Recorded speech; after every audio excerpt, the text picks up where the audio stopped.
kind of enough on that one. Oh, I did, it's there, but I just mentioned, you also get more diverse candidates too, right? So you get the retired engineer that's African American or whatever, and wants to come do this, you pull in those folks you wouldn't get.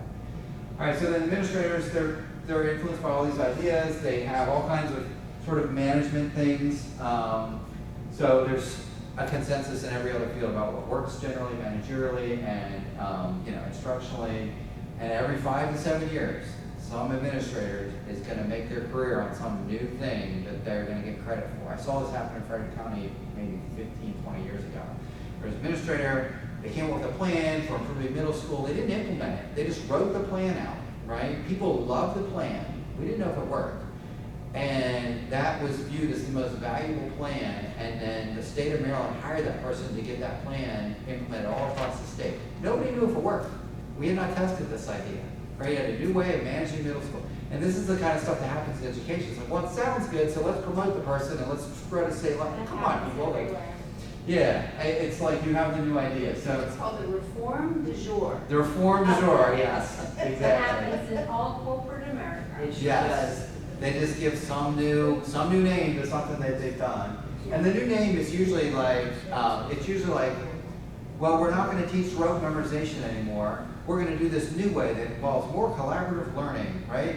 And that was 21st century skills. They used the same language to describe it, and then they had cooperative learning, and they like they come up with different terms. It's like, yep, we're going to have kids working groups again. We've been doing that for 50 years, but it's new to them, right?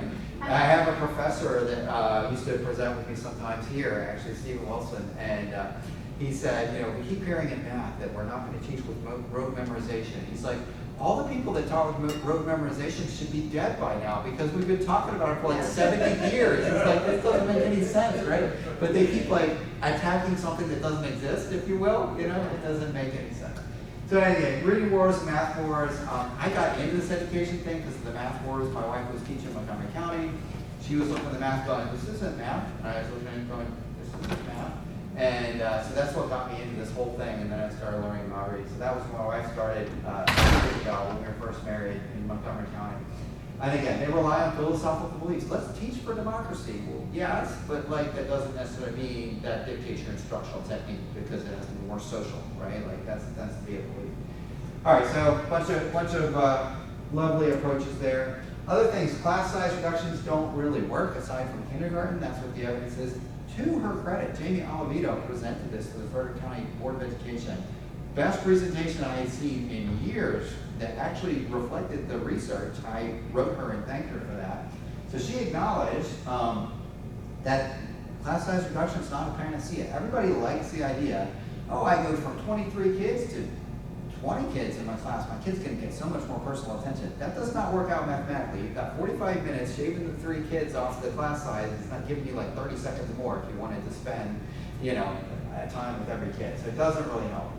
It does increase construction and personnel costs, right? You got to hire more teachers if you have fewer kids per teacher. And then it reduces teacher quality. So if you were going to hire 100 teachers, but now you need to hire 130, well, those 30 teachers might not have been the ones that would have been the highest in your applicant pool. You got to dig deeper. So now you got to consider, is the disadvantage of hiring weaker teachers worth the supposed benefit of lower classes, right? So there's a lot to consider there. Yes, ma'am. Just, from a learning standpoint on the corporate side, the bigger the group, though, it would dictate more lecture versus more interaction, yes. Right? So I guess it really depends on the content. Yeah, it depends on the content and the age too. So if you look at the Asian schools, they typically have vastly bigger classes than we do.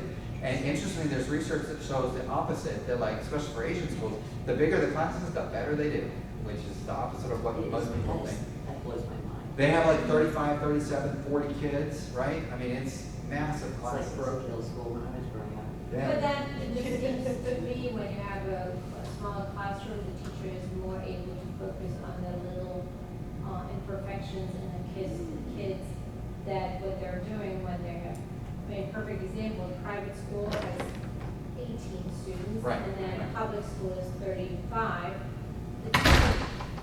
Even if the teacher was going to engage with whatever, if he had only a 1%, Right. 5 students in the entire hour that teacher would not be able to go through with the lesson.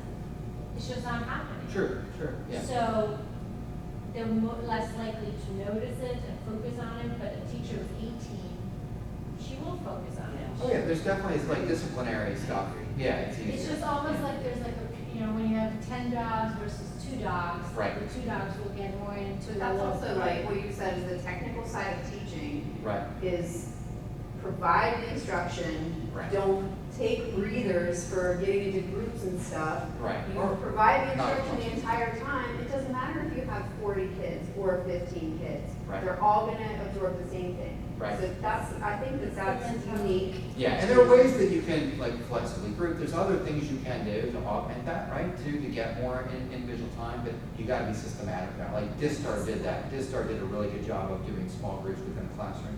There's other things that have to be considered too, like, so for instance, hiring more teachers makes it harder to raise salaries too, right? But then also there's an alternative to raising salaries as well, or even the class size issue. What if you had an aide in every class, so lower paid aide, right? So now you got 2 adults, right? So that's like what the Finnish schools do. They actually have more teachers per classroom, right? So there's, and they can have like, instead of having like a formal teacher, you can have a consistent. So there's other things that are like more cost effective, arguably, to manage the discipline. And the aide knows enough to go and correct the little mistakes that like the teacher might miss or whatever because they have a larger group. So that's something that isn't often considered. So why don't we think about investing more in aides versus more teachers? Yeah, the term that they use in Frederick County Public Schools is instructional assistant. Yeah, So what you'll see is that they'll identify, they do tons of testing of these students. They identify these students who are going to have some intervention. And then they assign, the instructional assistant exactly. to be into that For like a special classroom. ed instructional assistant. Yeah. So some kids actually get an IA assigned to them if their case is severe. Right, and enough. It's depending personal. on, so if they have an IEP or, Exactly. so. But I'm thinking even just for the class, like could you have, even if they were itinerant and you had, twice a week you got an aide to help you, Yeah. like there's some options there I just think should be considered and maybe it's happening and I don't know it, but. It is, there is this, Yeah, but part of that is because they're identifying, I say they're over-identifying, but they're identifying yeah, kids with behavior problems. So they're finding that kids re-entering the classroom from the pandemic, there's a lot of behavior problems, and there's a lot of things that or they're zombies, I talked to a Challenges, teacher or that says they challenges became that zombies over weren't there the. before with some of these kids. So I think some of it is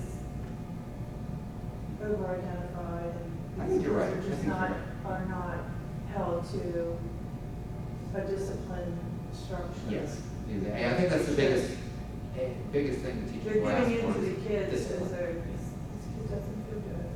And across the board salary percentage increases largely actually benefit the people at the top of the scale. People don't think about that. Oh, we gave everybody a 5% raise. Yeah, but it's bigger if you're making 100,000 versus, 40 or 50. They didn't quite get that. Yeah, and it's like, well, we want to attract more new teachers. It's like, okay, so exactly, and so that's why it works that way. Is exactly what you said. It's like the teachers like, yeah, I want to cross the board because they get bigger.